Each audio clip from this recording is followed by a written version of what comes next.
नांदेडच्या ग्रामीण पोलिसांची मोठी कारवाई। हजारो शस्त्रासह 43 लाख रुपयाचा किमतीचा शस्त्रसाठा जप्त। नांदेडच्या ग्रामीण पोलिसांनी मोठी कारवाई करत लाखो रुपयाचा शस्त्रसाठा जप्त केला आहे। शहरातील वजीराबाद परिसरातून तब्बल 4796 शस्त्रे जप्त करण्यात आली असून हा जिल्ह्यातील आतापर्यंतचा सर्वात मोठा शस्त्रसाठा असल्याचे मानले जात आहे। ग्रामीण पोलिसांनी काल त्यांच्या हद्दीत खंजीर जप्त केले होते।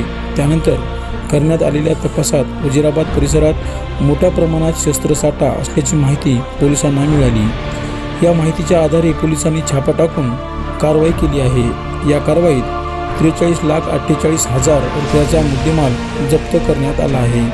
या प्रकरणी पुढील तपास ग्रामीण पोलीस करत आहेत।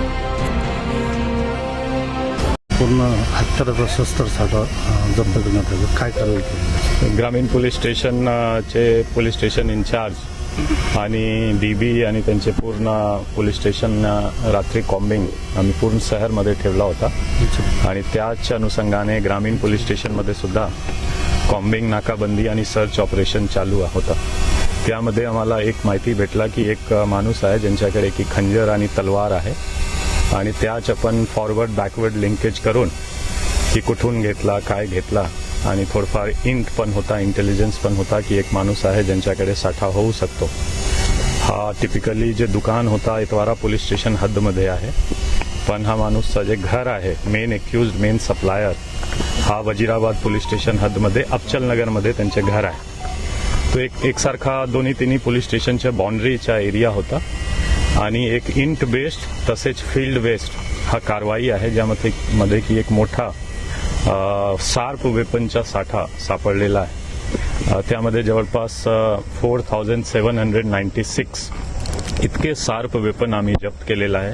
त्यामध्ये काही 5-10% रिलिजियस किंवा सेरेमोनियल पर्पजसाठी वापर होऊ शकतो, पण असा दिसतो की जे मोस्टली आहे हा क्राईममध्ये वापर होऊ शकतो। ह्यामध्ये रिलिजियस किंवा सेरेमोनियल पर्पजसाठी वापरणे लायक हा शस्त्र दिसत नाही।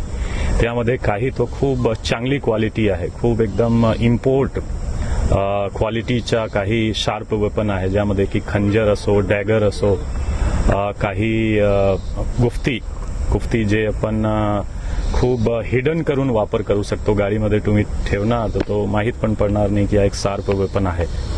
तो असा जे क्राईममध्ये सुद्धा वापर होऊ शकतो असा एक मोठा साठा सापडलेला आहे, जे आमचे ऑपरेशन क्रॅकडाऊन त्यामध्ये आपण 3 मेन एम ठेवला होता। आर्म्स ॲक्टची कारवाई आणि स्पेशली त्यामध्ये जर तुम्ही प्रेस नोट पाहणार तो आपण सांगितला होता की जे मेन सप्लायर आहे तोपर्यंत पोहोचण्याची कारवाई, तसेच NDPS आणि मटका जुगार बेटिंग असं त्याच अनुषंगाने हा एक मोठी कारवाई आहे। मला वाटतो की एक मेसेज पण जाणार की सप्लायर्स तोपर्यंत सुद्धा आम्ही पोहोचू शकतो आणि त्यांच्यावर मोठी कारवाई आम्ही आता करणार। त्यामध्ये 111, 112 जे नवीन कायद्यामध्ये संघटित गुन्हेगारी आहे आम्ही पुटअप करण्याची, इन्व्होक करण्याची प्रयत्न करणार ह्यामध्ये। तसेच जे हा सर्च आणि सीजरची कारवाई असतो हा 185 BNS आणि 106 BNSS हा अनुषंगाने आम्ही करतो। तो परत एक बार मी ग्रामीण पोलीस स्टेशनचे इन्चार्ज आणि पूर्ण टीमला खूप अभिनंदन करतो की त्यांनी एक चांगली कारवाई करून नांदेड जिल्हा आणि आजूबाजू सुद्धा जे एक मोठा सप्लायर होता, एक मोठा साठा होता, त्यांच्यावर चांगली कारवाई करून सप्लाय चेन ब्रेक करण्याचा हा एक मोठा प्रयत्न आहे।